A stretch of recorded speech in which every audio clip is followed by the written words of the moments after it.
দর্শক, সরকারি চাকরির বয়সসীমা ৩৫ করার দাবিতে রাজধানীর শাহবাগে আন্দোলন চলছে। আমরা সেই আন্দোলনের খবর জানবো। আমাদের সাথে যুক্ত করে নিচ্ছি সহকর্মী সাজিদ সরকারকে।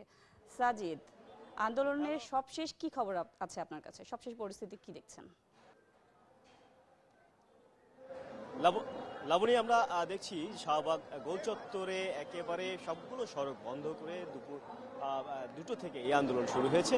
আর এই যারা আন্দোলন করছে তারা বিভিন্ন বিশ্ববিদ্যালয় থেকে অনেক আগে আসলে তাদের যে পরীক্ষা শেষ করে এক ডিগ্রি শেষ করেছেন, অনেকে আসলে বয়স পেরিয়ে গিয়েছে, 30 পেরিয়ে গিয়েছে, তারা কিন্তু এই আন্দোলন করছেন। এবং এই 35-এর দাবিতে যে আন্দোলনটি, এই আন্দোলন কিন্তু অনেক পুরনো আন্দোলন, দীর্ঘদিন থেকে তারা চালিয়ে যাচ্ছেন। তারা আজকে দাঁড়িয়েছেন, যদি আসলে উপদেষ্টা পর্যায় থেকে কেউ যদি না আসে তাহলে তারা কিন্তু আসলে এখান থেকে সরবেন না। অর্থাৎ শাহবাগের এই চৌরাস্তাটি তারা দখল করে, প্রতিটি সড়ক দখল করে কিন্তু তারা আন্দোলন চালিয়ে যাবার ঘোষণা দিয়েছেন।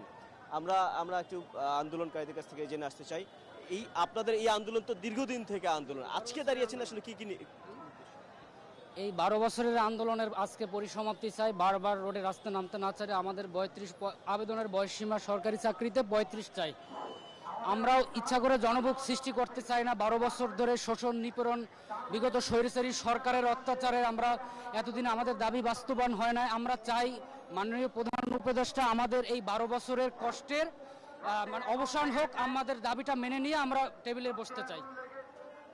আসলে কি এটা যৌক্তিক আন্দোলন? অবশ্যই যৌক্তিক। কেননা মানুষের গড় আয়ের বৃদ্ধির সাথে সাথে উন্নত দেশগুলো বলেন, আমাদের পার্শ্ববর্তী ভারতেই দেখেন চাকরির বয়সসীমা 35।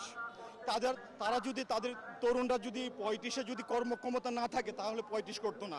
বিশ্বের 142টা উন্নত দেশে বয়সসীমা 35। আর তাছাড়া দেখেন চাকরির ক্ষেত্রে একটা স্টুডেন্ট যখন অনার্স মাস্টার্স কমপ্লিট করে তার বয়স 23 কি 24। আবার আমাদের করোনাকালীন 2.5 বছর সময় নষ্ট হয়েছে। কিন্তু আগে জনপ্রশাসন মন্ত্রী কি করছিলেন, 30 বছর যাদের হয়েছিল ওদেরকে 2 বছর বাড়াইয়া দিয়েছিলেন। কিন্তু আমাদের যখন 27 ছিল, কিন্তু আমরা কিন্তু আসলে ওই সফলতাটা পাই নাই, বা মানে যেটা দিয়েছিলেন। তা আমাদের প্রাণের দাবি, অবিলম্বে আমাদের মাননীয় উপদেষ্টার কাছে দাবি এই বয়স 35 করা হোক। তাছাড়া দেখেন সকল চাকরি ক্ষেত্রে দুর্নীতি, প্রশ্ন ফাঁস, পিএসসির মতন একটা প্রতিষ্ঠানের প্রশ্ন ফাঁস হচ্ছে, সব জায়গায় দুর্নীতি, অনিয়ম। সেই বাংলাদেশে একটা স্টুডেন্ট যখন 25 থেকে 26 হয়ে যায়, তার পক্ষে কিন্তু এই 3 বছর একটা সফলতা কামনা করা যায় না। আজকে আমার কথা চিন্তা করেন, আমি 13 কি 14টা ভাইবা দিচ্ছি, এখনো আমি সফলতা দেখতে পাই নাই। তা আমরা চাকরি চাচ্ছি না, আমাদেরকে একটু সময় দেওয়া হোক, আমরা আমাদের নিজেদের প্রতিভা বা নিজেদের মেধাকে আমরা যেন মূল্যায়ন করতে পারি, এটা আমাদের আকুল আবেদন। ধন্যবাদ। লাবণী, আসলে শুনছেন আপনাদের, তাদের যে এই দীর্ঘ 12 বছরের এই আন্দোলন তারা আসলে পরিসমাপ্তি চাচ্ছেন এবং মাননীয় প্রধান উপদেষ্টা তাদের এই দাবি মেনে নেবেন, সেই উদ্দেশ্যেই তারা কিন্তু দাঁড়িয়েছেন।